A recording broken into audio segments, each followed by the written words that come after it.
ఇగో మొదలే చెప్తున్నా, ఈ ఎల్లుండి వరకు కిరాయి ఇస్తే మంచిది, లేకుంటే తెల్లారి కాల్ చేసి పోవుడే. ఏమంటున్నా?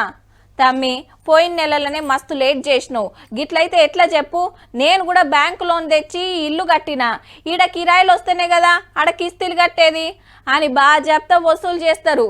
జర నెనరున్న ఓనర్లు అయితే ఓ నెల వెనక ముందైనా ఓర్చుకుంటారు, అంతేగాని నెలల కమానం ఇయ్యకుంటే ఊకుంటారా? మరి గీసారేంది గిట్లా చేస్తాడు? కమర్షియల్ కాంప్లెక్స్ అద్దె బకాయిల విషయమై హైకోర్టు వారి ఉత్తర్వుల ప్రకారం నోటీసు ఇచ్చి నెల రోజుల అవకాశం ఇచ్చినప్పటికీ గీ సాటింపేస్తున్నది ఏడనుకుంటున్నారు?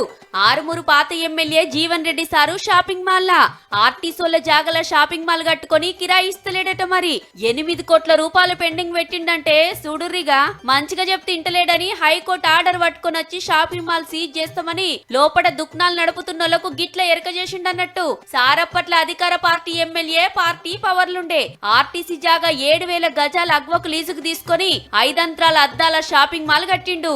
లోపట షాపులు కిరాయికిచ్చి నెల నెల మంచిగానే వసూలు చేసుకుంటుండు గాని సారు కట్టాల్సిన వాళ్ళకు గడతలేడన్నట్టు. చేతుల పవర్ ఉన్నప్పుడు ఎట్లా అంటే అట్లా నడిచింది.